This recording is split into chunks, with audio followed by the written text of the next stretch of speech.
안녕하세요.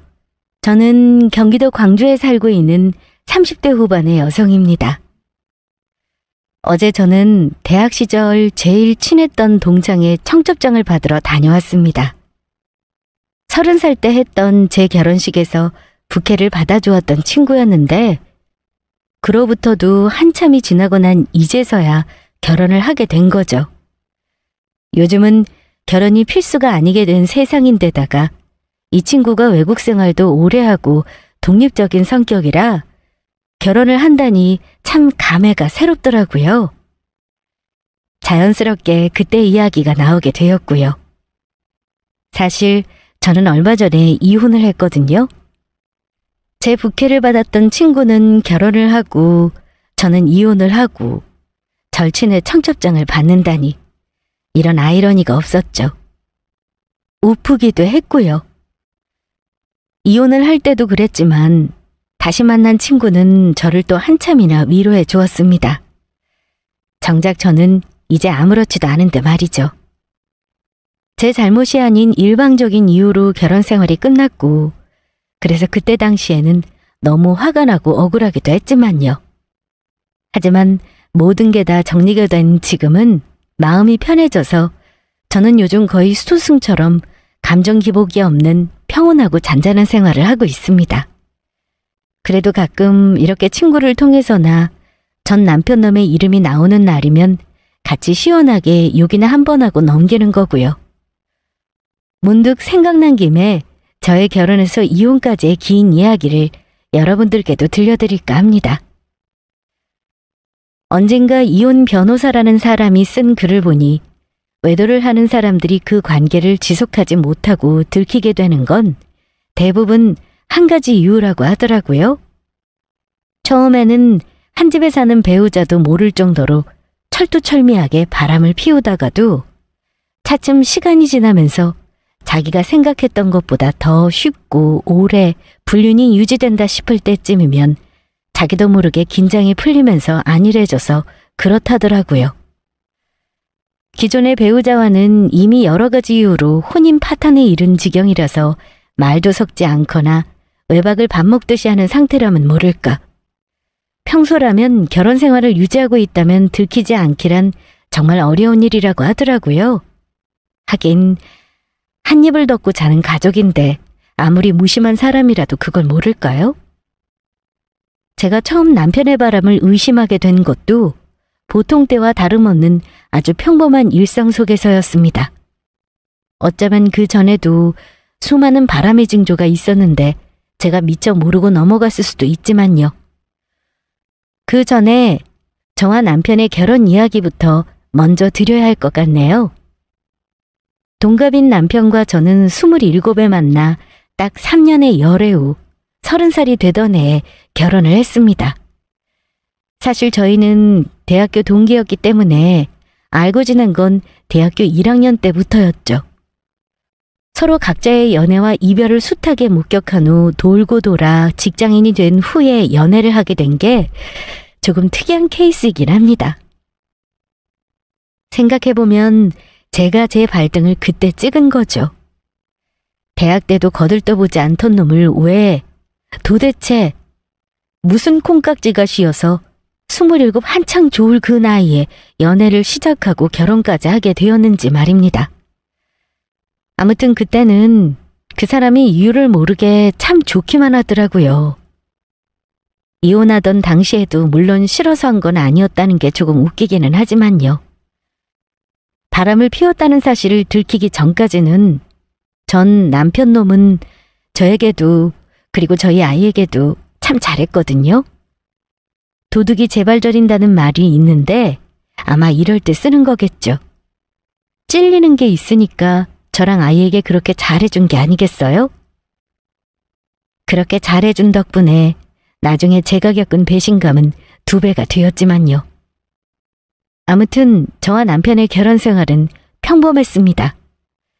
이혼 이후에 저 인간이 왜 저런 쓰레기 짓을 했을까에 대해서 생각을 참 많이도 했었는데 적어도 제가 생각하기에는 그랬습니다. 남편이 바람을 피우기까지 귀책사회가 될 만한 무슨 대단한 이유라도 있었던 게 아니었죠.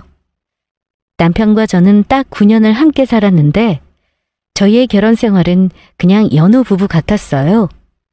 어떨 때는 불같이 싸우기도 했고 또 어떨 때는 사소하게 던졌던 농담 하나에 깔깔거리며 온종을 웃기도 했고요. 저희는 나중에 태어난 아이의 생애 모든 첫 순간을 함께하면서 혹시 서로가 그걸 놓치기라도 할까봐 동영상에 담아서 보여주기도 하는 그런 뭉클한 순간들도 있었고요. 남편은 한 식품 쪽 중견기업의 구매부서 과장으로 일하고 있습니다. 식품 원재료 및 포장 부재료 등등의 전반적인 구매 업무를 담당하고 있어서 평소에 출장이 많은 편이기는 합니다. 업무 관계상 거래처와 미팅이 많거든요. 잦은 출장을 다니다 보니 사실 저는 남편이 어디서 뭘 하는지 명확하게 알 수 없을 때가 많았습니다. 일반적인 회사원들처럼 정시에 딱딱 끝나는 일이 아니다 보니 언제 퇴근하는지도 알기가 힘들었고 한참 연락이 되지 않아도 거래처와 미팅이 길어져서 전화를 못 받았다고 하면 그러려니 했죠. 그래도 연애를 하던 시절이나 결혼 초반에는 가능한 한 어디를 가면 간다, 늦으면 늦는다, 꼬박 연락을 해주고는 했었는데 말입니다. 결혼하고 시간이 흐르다 보니 저도 회사를 다니고 퇴근하면 아이를 보느라 정신없이 바빠서 연락을 궁금해할 새도 없어지더라고요.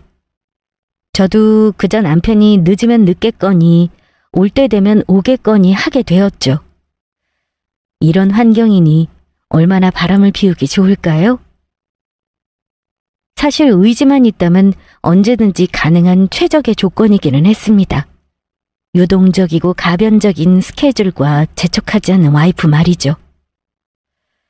그리고 저는 유통 쪽 중견기업에서 경영지원부서의 과장으로 일하고 있습니다. 당시 저는 둘째 낳고 복직을 한 지 얼마 되지 않아 이직을 한 상태였습니다. 아무래도 시스템 적응이나 파악해야 할 업무가 많고 아직 일이 손에 익지 않아서 틈만 나면 야근을 하고 있었죠. 아이들을 더 잘 돌보려고 이직을 선택한 것이었는데 실수가 아니었나 싶은 생각이 자주 들고 있던 참이었습니다. 여보, 나 이직을 괜히 했나 봐. 일부러 출퇴근 시간이 많고 일이 적은 곳으로 옮긴 건데 일이 더 많아져서 애들 하원도 매일 어머니가 해주시고 일이 그런 걸 어떡하겠어. 앞으로 계속 바쁠 것도 아니고 괜찮아. 그리고 나는 애들한테 매달리기보다 당신이 하고 싶은 일 했으면 좋겠어. 애들 때문에 당신 집에만 있는 거 원하지도 않고. 그래도 애들한테 너무 미안해. 한참 엄마 손길 필요할 나이인데 옆집 준수 엄마는 집에서 애들 하나부터 열까지 다 케어하는지 애들이 입은 옷만 봐도 티가 나더라고. 우리 현서 현우는 대신에 엄마 아빠 닮아서 인물이 그렇게 환하잖아. 아주 거적대기를 입혀놔도 공주님 왕자님 같다니까. 제가 진지하게 하는 고민에도 남편의 반응은 늘 이런 식이었습니다. 그러면 저도 결국 어이가 없어서 웃고 말게 되더라고요. 남편은 원래 예전부터 성격이 심각한 고민을 오래 하지 않고 조금 단순하고 긍정적으로 생각하는 편이기는 했습니다. 반면 저는 어릴 때부터 한결같이 예민했고 조금 부정적이고 염세적인 성격이라 남편과 만나면서 그런 점이 많이 상쇄되긴 했어요. 아무튼 남편은 제가 애들을 위해 제 커리어를 희생하는 걸 질색할 정도로 싫어했습니다. 둘째를 낳고 언젠가 육아가 너무 힘들어서 반 농담식으로 회사를 그만두고 육아에만 전념할까라고 물었던 적이 있었거든요. 그런데 평소답지 않게 남편이 정색까지 하면서 반대를 하더라고요. 사실 그 질문이 제 진심이 아니었다는 걸 알고 있었던 거죠. 저는 아이들에게는 조금 미안하지만 열심히 사회생활을 하는 엄마의 모습을 보여주고 싶었거든요. 할 수 있는 한 최대한 오래도록 회사를 다니고 싶었고요. 그래서 그 점에 있어서는 저도 남편에게 고맙게 생각하고 있었습니다. 첫 아이를 출산하기 전부터 남편은 한결같이 저에게 뭐든지 제가 하고 싶은 일을 하라고 저를 응원했었거든요. 언제나 제 의사가 어떤지를 먼저 확인하고 뭐가 됐든 저에게 자기만의 생각을 강요하지 않는 그 점이 제가 결혼하기 전에 남편에게서 느꼈던 가장 큰 장점이기도 했고요. 그래서 우리가 결혼까지 하게 된 이유이기도 했습니다. 이 이야기를 하는 이유는 결혼 전에도 결혼 후에도 그리고 제게 바람을 들키기 직전까지도 남편은 저에게 좋은 사람이었다는 겁니다. 변함없이 한결같다는 게 얼마나 어려운 일인지를 알고 있기에 저는 끝까지 남편을 믿고 싶었고요. 다시 본론으로 돌아가서 저 일상적인 대화가 있은 지 2주쯤 뒤의 일이었습니다. 최근에 저는 조금 한가했고 남편은 저보다 바빠져서 주말에도 늘 출장을 가고는 했었죠. 그날은 모처럼 저희 둘 다 집을 지키고 있는 한가한 공휴일이었습니다. 그래서 아이들을 데리고 마트에 가기로 했죠. 남편이 먼저 아이들을 데리고 주차장으로 내려갔고 저는 둘째 아이의 기저귀 가방이며 젖병 따위를 바리바리 챙겨서 뒤를 따라갔습니다. 여보, 차에 왜 이렇게 짐이 많아? 뒷자리 정리 좀 해. 알았어, 잠깐만. 이거 트렁크에 좀 옮겨야겠다. 남자들이 대개 그렇기는 하지만 저희 남편은 자기 차에는 엄청 깔끔을 떨어서 멀든 가깝든 출장을 다녀온 날이면 언제나 내 외부 세차를 했거든요. 오죽했으면 제가 본인 몸보다 차가 더 깨끗하겠다고 농담을 할 정도였어요. 그런데 그날은 유난히 차가 더럽더라고요. 일반 사람들 기준에는 아니 이게 어디가 더럽다는 거야 싶었겠지만 저희 남편 기준에는 거의 전쟁에서 폭탄이라도 맞은 급이었죠. 회사 물건이라도 실었는지 정돈이 안 된 짐들이 뒷자리에서 굴러다니고 차 바닥에 쓰레기도 있더라고요. 저는 아기 카시트 아래쪽에 떨어져 있는 구겨진 종이를 주워들었습니다. 영수증이더라고요. 이거 뭐야? 버려도 돼? 아니야, 그거 이리 줘. 나한테 줘. 제가 꼬깃꼬깃 구겨진 영수증을 미처 펴보기도 전에 남편이 기겁하며 제 손에서 그걸 가져가더라고요. 뭔데 그렇게 놀라서 가져가? 놀라긴 누가 놀랐다고 그래. 회사 영수증이야. 비용 처리해야 돼서 이거 제출해야 돼. 알았어. 나도 그래서 물어본 거잖아. 바로 안 버리고. 남편은 금세 표정을 바꾸며 언제 자기가 놀랐냐고 오히려 되묻더라고요. 저는 약간 어이가 없었죠. 하지만 길게 얘기하고 싶지도 않았고 그럴 일도 아니어서 그런 거 보다 하고 말았습니다. 출장 다녀온 뒤에 영수증 처리할 일이 많은 것도 사실이었고요. 그렇게 마트를 다녀오고 그날의 일은 해프닝처럼 지나갔습니다. 그런데 그 뒤로 자꾸 이상한 일이 있더라고요. 조수석에 밝은 색으로 염색을 한 긴 여자 머리카락이 붙어 있는 겁니다. 저는 염색기라고는 하나 없는 짧은 단발머리인데 말입니다. 처음 봤을 때는 그냥 넘겼는데 그 뒤로 한 번 더 같은 일이 있는 걸 확인한 뒤 저는 못 참고 남편에게 물었죠. 여보, 이거 뭐야? 왜 여보차에 이런 게 있어? 왜, 뭔데? 뭐지? 제가 두 손가락으로 집어 눈앞에 들이민 긴 머리카락을 본 남편의 눈이 순간 흔들렸습니다. 남편이 전에 쓰던 자동차 시트 커버가 닳아서 최근에 새 걸로 교체를 했었는데 그게 하필 블랙 색상인 탓에 밝은색 머리카락이 제 눈에 더 잘 띄었던 거죠. 처음에는 자기도 모르겠다며 고개를 젓더라고요. 그대로 계속 모르겠다고 잡아댔으면 저도 긴가민가 하면서 넘겼을 텐데 몇 번 추궁을 했더니 남편이 억울하다는 얼굴로 제게 그러는 겁니다. 그거 나 얼마 전에 출장 때문에 여직원 태운 적이 있는데 그것 때문에 그런 것 같아. 출장 때문에 여직원을 태웠다고? 나 며칠 전에 대구에 출장 갔다 왔잖아. 그때 같이 갔었어. 둘이? 나한테 그런 말 없었잖아. 아니 뭐 그런 것까지 얘기해야 돼. 그 여직원 말고 다른 남직원도 있었어. 우리 뒷자리에. 아마 평소였으면 그렇게 넘어갔을지도 모르는 일이었습니다. 그런데 그날따라 이상하게 기분이 찝찝하더라고요.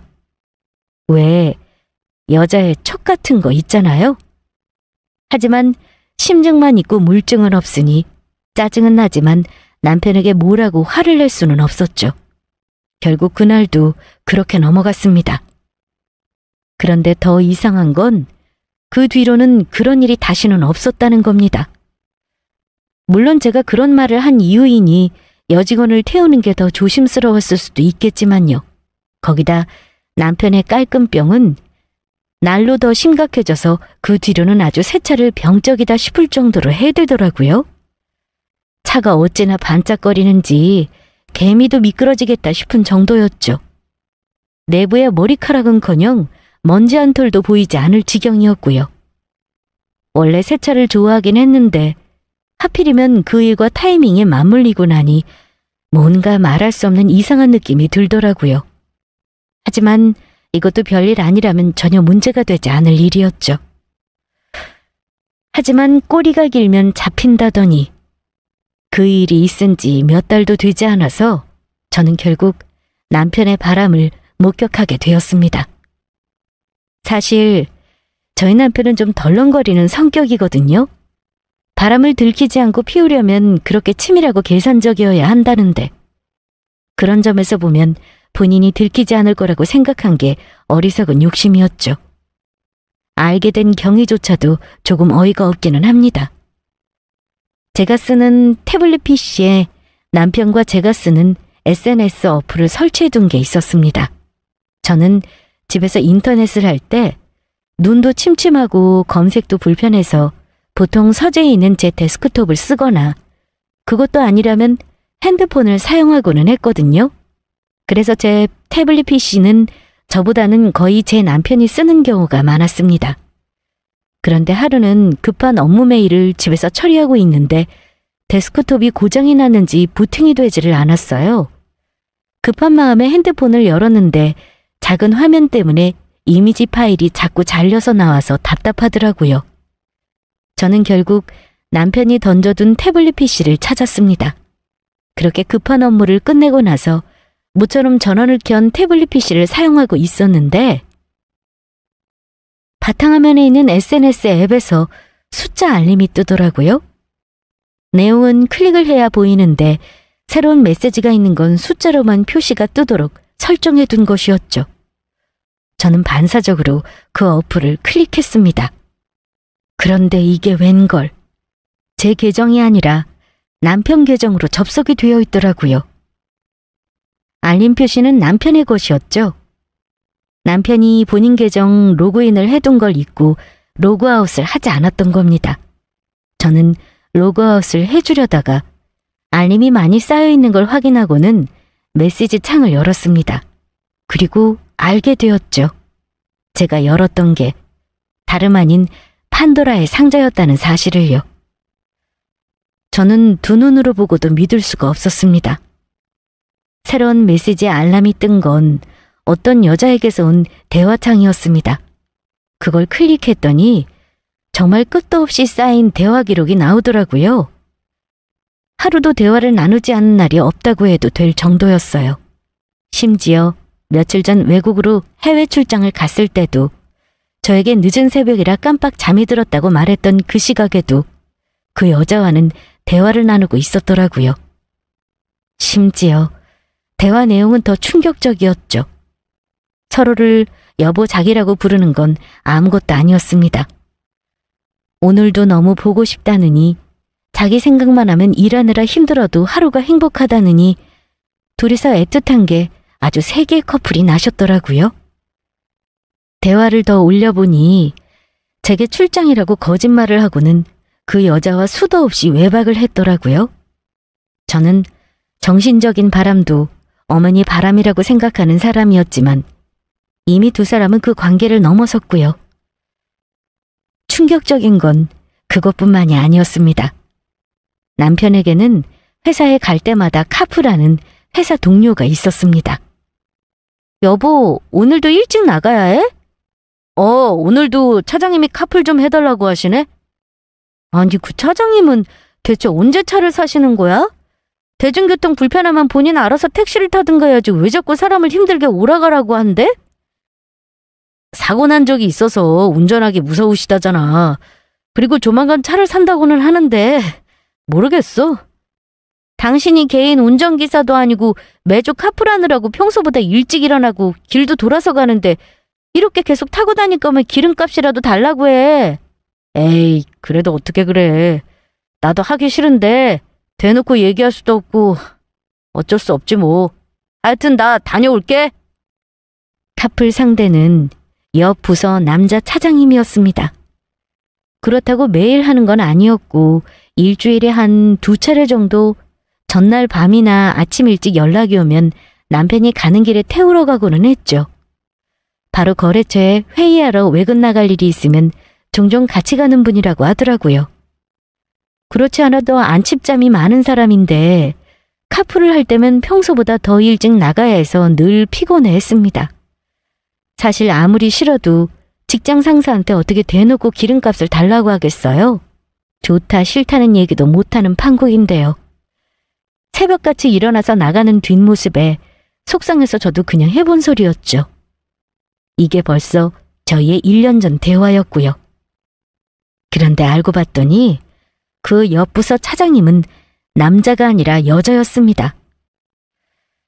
이쯤 되면 짐작하셨겠지만 그 상간녀의 정체가 바로 그 사람이었고 회사 여직원이었던 겁니다.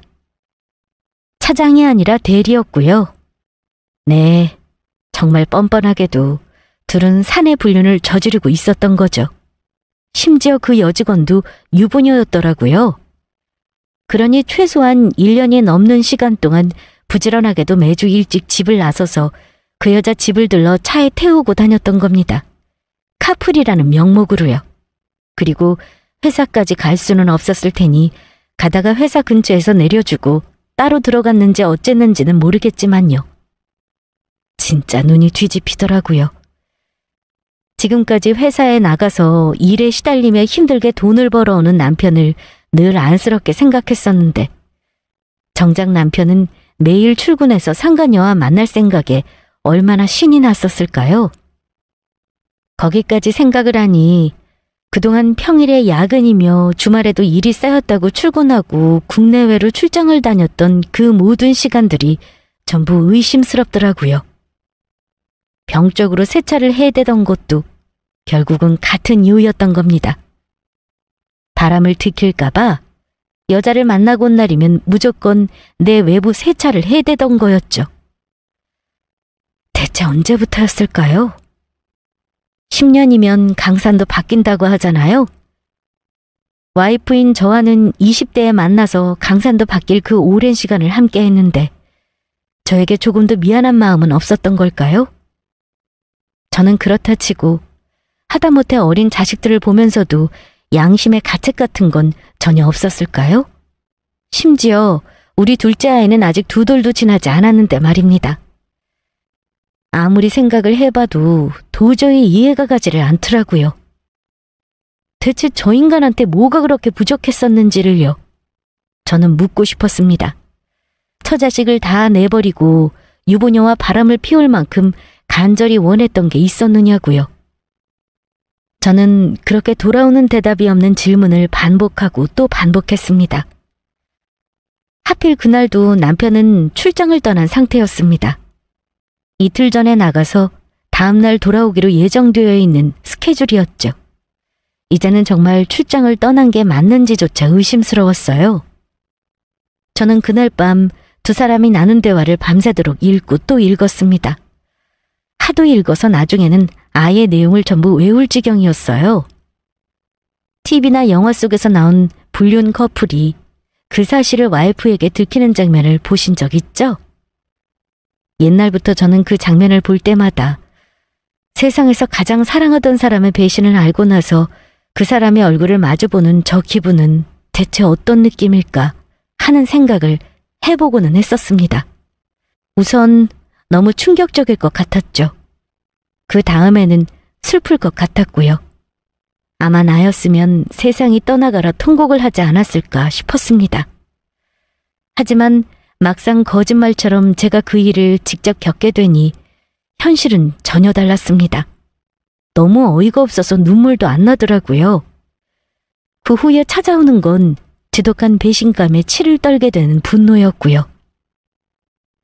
그리고 다음 날 드디어 남편이 집에 돌아왔습니다. 더 웃긴 게 뭔지 아세요?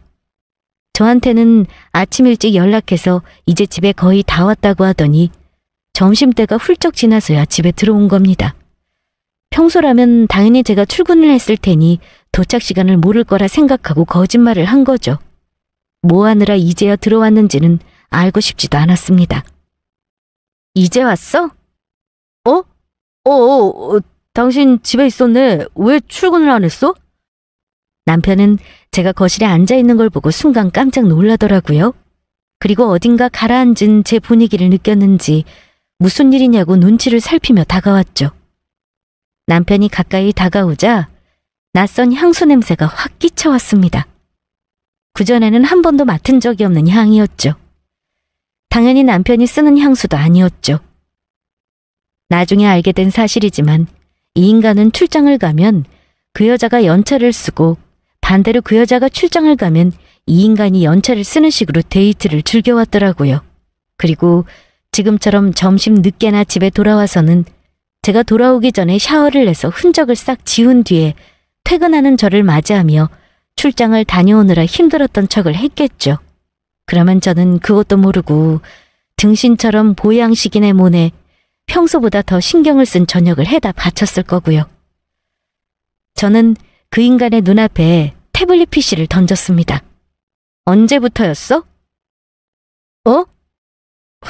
뜬금없이 무슨 소리야. 뭔데 이게?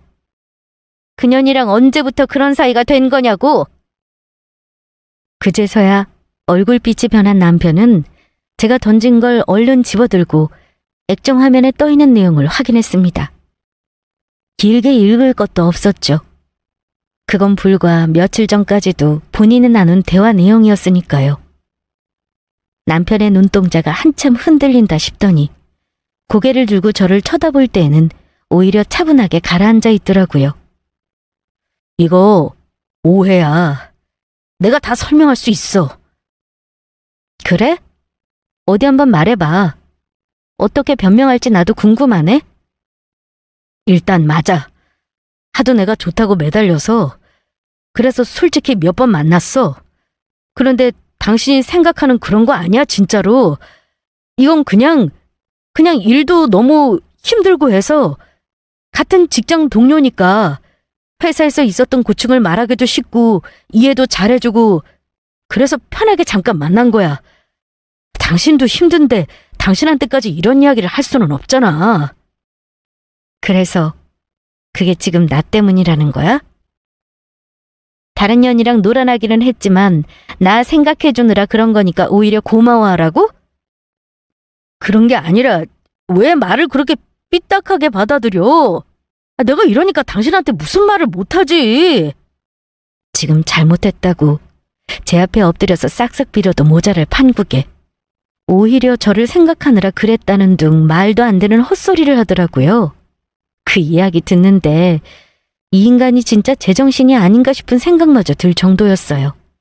그렇지 않고서야 어떻게 처자식 버리고 바람을 피운 놈이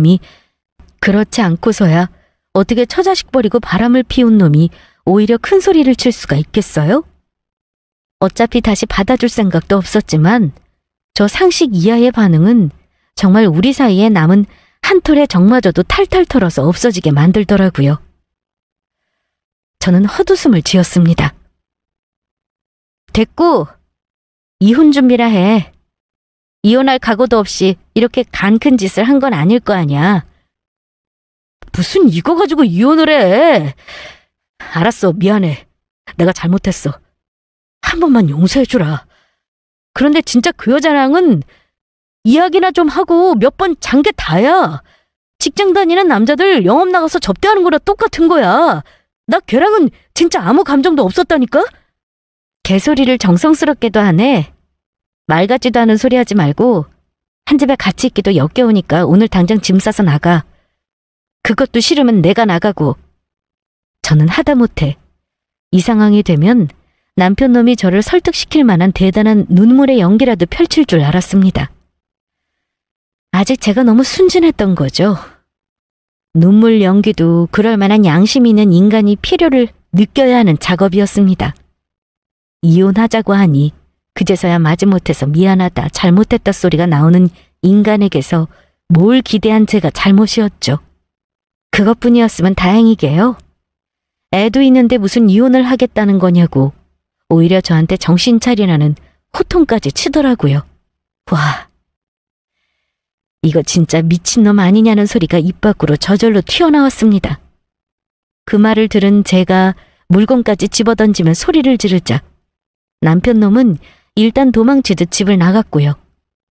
그날 저는 제 무릎에서 놀다 지쳐 잠이 든 아이들의 얼굴을 보며 숨이 턱 막히는 듯한 울분을 느꼈습니다.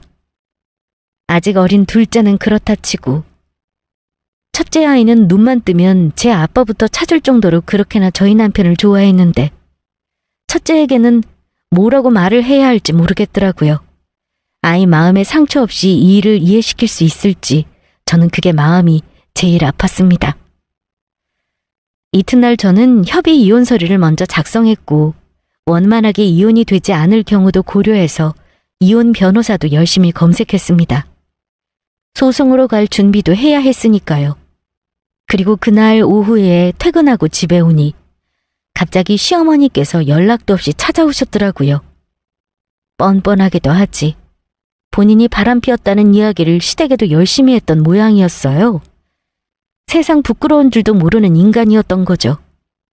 시어머니가 무슨 말씀을 하실지는 듣지 않아도 뻔했기 때문에 저는 한숨이 먼저 나왔습니다. 현서애미야. 현서애비한테 무슨 일이 있었는지 다 들었다. 그 정신 나간 놈이 어쩌다 그런 짓을 했는지 내가 낳은 내 자식이어도 도무지 속을 모르겠구나.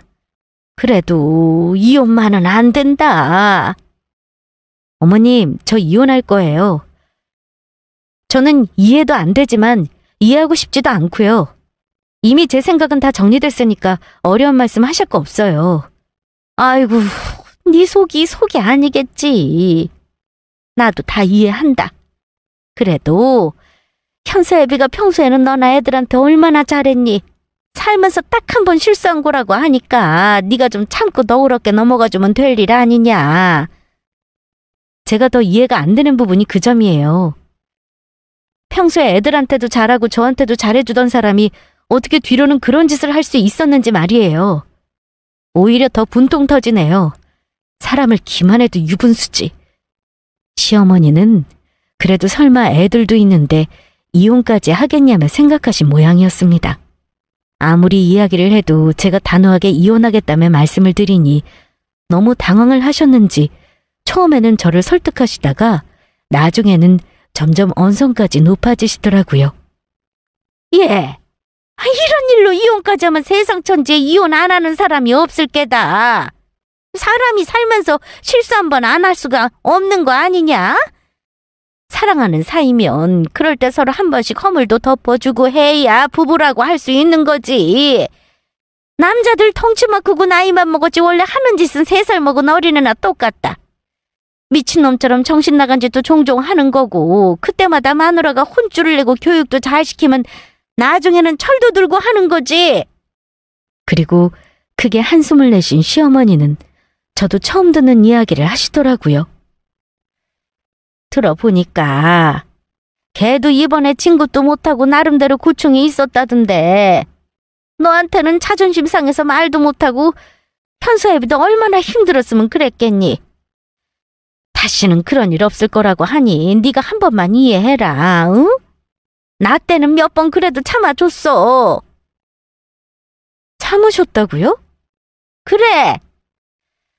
아휴, 이제 아는 말이지만 네 시아버지가 바람을 몇 번을 피웠는지 모른다. 그래도 나는 다 이해했다. 남자들 사회생활 하다 보면 자기가 원하지 않아도 여자랑 엮이기도 하고 할 수 있잖니. 자식도 있는데 겨우 그런 일로 이혼하면 내 분은 풀릴지 몰라도 애는 앞으로 애비 없이 커야 하는데 그거야말로 이기적인 일 아니냐? 그래도 그 이후로 정신 차려서 네 시아버지 그 뒤로는 그런 일 일체 없었다. 지금이야 힘들어도 다 세월 흐름은 지나가는 일인 거야. 시아버지가 바람을, 그것도 몇 번이나 피웠다는 이야기는 정말 충격적이었습니다. 아무리 옛날에는 바람을 피워도 아내들이 다 참고 살았다지만 그게 제 시아버지라니요. 바람도 유전이라는데 남편 놈도 알고 봤더니 시아버지의 바람기를 닮았던 걸까 하는 생각마저 들었고요. 한편으로는 본인도 그렇게 힘든 일을 겪으셨으면서 제게는 무조건 참으라고 하는 시어머니가 이해가 되지 않았습니다. 같은 일에 오히려 저보다 더 분노하셔야 맞는 게 아닌가요? 할 말은 많았지만 저는 어머니를 설득하는 대신 그냥 입을 다물기로 했습니다. 제가 묵묵부답 말이 없자 시어머니는 그걸 제가 어느 정도 납득했다는 긍정의 신호로 받아들이신 모양이었죠. 그리고는 애들 생각도 해야 한다며 거듭 강조하시고는 돌아가셨습니다. 물론 제 사전에 바람 피운 남편을 참고 산다는 건 있을 수가 없는 일입니다. 저런 게 어떻게 실수일 수가 있겠어요? 그리고 만에 하나라도 정말 실수였다면 적어도 들킨 뒤에 저에게 보인 저런 태도는 아니었을 겁니다. 그 뒤로 저희는 지루한 공방전을 이어갔습니다. 집에서 쫓겨난 남편은 수시로 제게 문자를 보내 이혼은 안 한다, 실수였다, 왜 이렇게 이해를 못 해주냐 등등의 헛소리를 해댔습니다.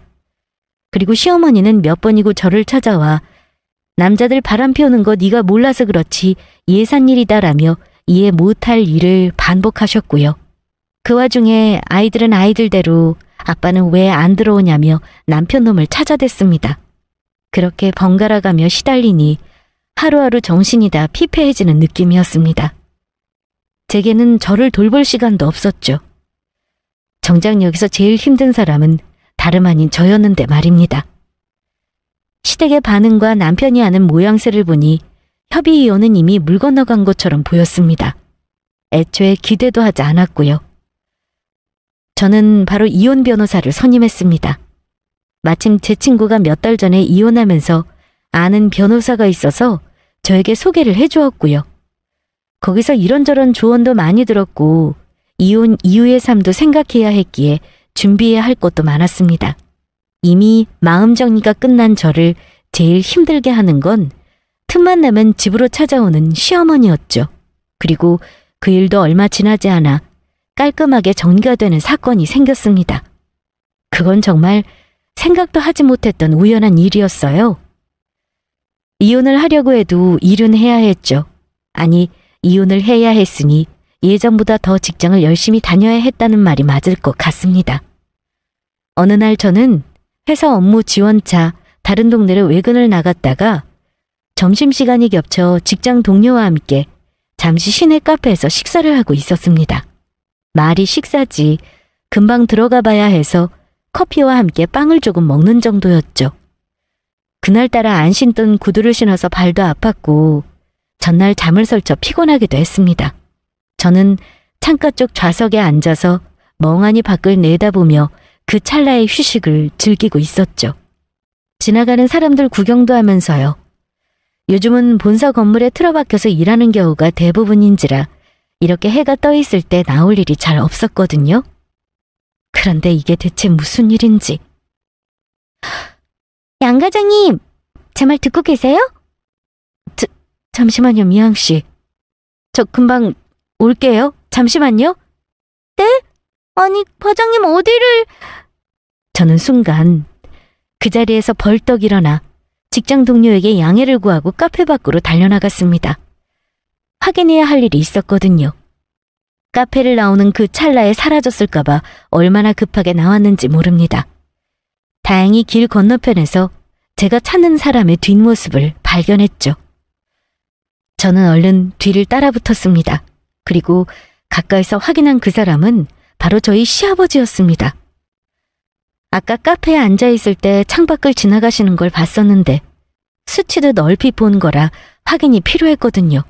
그리고 저는 그 자리에서 핸드폰을 꺼내 사진을 몇 장 찍었습니다. 그 사진을 꼭 봐야 할 사람이 있거든요. 저는 얼마 후 남편이 지금 지내고 있는 시댁에 퀵으로 이혼 서류를 보냈습니다. 그리고 그 몇 장의 사진들도 인화해서 서류 봉투에 함께 동봉했고요. 마침 집에 시어머니가 계실 시간이었죠. 퀵 기사에게서 본인에게 전달했다는 문자를 받은 지 얼마 지나지 않아 바로 연락이 왔습니다. 시어머니였어요. 방금 네가 보낸 사진 받았다. 이게 대체 뭐니? 사진 보신 그대로예요, 어머님. 얼마 전에 제가 외근 나갔다가 우연하게 아버님을 길에서 만났거든요. 어머님도 아셔야 할 것 같아서요. 기가 막혀서 이 미친 영감탱이가. 그리고 곧장 전화는 끊어졌습니다. 하지만 그 뒤의 반응은 안 봐도 불 보듯 뻔했죠. 제가 보낸 사진들로 아주 시댁이 발칵 뒤집어졌다고 하더라고요. 제가 전달한 사진은 바로 시아버지의 불륜 사진이었거든요. 카페에 앉아있을 때 대략 70대쯤 되는 커플이 다정하게 팔짱을 끼고 제 앞을 지나갔었습니다. 그 뒷모습이 너무 익숙해 보여 쫓아갔을 때 목격한 건 시아버지와 저도 아는 여자분이 누가 봐도 커플처럼 걸어가고 있는 모습이었습니다. 그리고 그 여자분은 저도 아는 사람이었어요. 바로 시어머니 친구분이셨거든요. 제가 알 정도로 친한 친구셨고요. 나중에 전해들은 더 기막힌 소식도 있었습니다. 사실 시어머니가 저에게 몇 번이나 시아버지의 바람을 참아줬다고 하셨잖아요. 그러니까 너도 좀 참으라면서요. 그런데 사실은 이번이 처음이었다더라고요. 그러니까 시아버지의 바람은 이번이 처음이었던 거죠. 여러 번이었다고 해도 기가 차고 처음이라고 해도 기가 찬 건 마찬가지였지만요. 더 어이가 없는 건 제게 그런 말도 안 되는 거짓말을 한 시어머니였죠. 그런 거짓말까지 해가면서 저를 잡고 싶으셨던 걸까요? 저를 딸처럼 아끼신다더니 다른 건 몰라도 적어도 제가 딸 같은 며느리는 아니었다는 게 확실해졌죠. 아무튼 그 뒤로는 시어머니가 단 한 번도 제게 연락하는 일은 없었습니다. 그때 시댁이 뒤집어진 이후로 아직까지도 난리라고 하더라고요. 그 뒤로 남편놈도 더 이상은 저희 집에 찾아오지 않았습니다. 시아버지의 외도 덕분이라고 해야 할지 신기할 정도로 저를 힘들게 하던 모든 일이 한 번에 정리가 된 셈이었죠. 어쨌거나 저희는 이혼을 했습니다. 상간녀 소송도 당연히 진행했고요. 시아버지와 남편이 동시에 바람을 피우고 있었다니 이것도 정말 뉴스에 날 일 아닌가요? 시간이 지나고 나니 한편으로는 시어머니에게도 안타까운 마음이 들었습니다. 남편으로도 모자라 자식마저 처자식을 버리는 놈이 된 거니까요. 아무리 이해를 한다 해도 여자로서 그리고 엄마로서도 가슴이 무너지는 일이 아닐까요? 저는 남편의 배신으로 일말의 남은 정도 사라졌지만 시어머니는 또 시어머니만의 고충이 있을 테고요. 어쨌든 저는 이혼을 한 뒤 위자료와 양육비 그리고 재산분할을 받았습니다. 돈이 모든 걸 보상해주지는 못하지만 앞으로 두 아이들과 살아갈 날들을 생각하면 더없이 중요한 부분이었죠. 제가 출근한 동안 아이들은 시터분과 친정어머니가 번갈아 가면서 봐주시고는 합니다. 다행히 시터분이 좋으시고 저희 친정어머니도 이제 퇴직을 하셔서 시간적 여유가 많으셨고요. 다만 정년까지는 아직 1년의 시간이 더 있으셨는데 저 때문에 한 해 앞당겨 퇴직을 하신 게 너무 죄송스러웠죠. 죄송하다는 제 말에 저희 어머니는 100번 1000번이라도 이혼은 잘 생각한 거라며 오히려 저를 위로해 주셨습니다.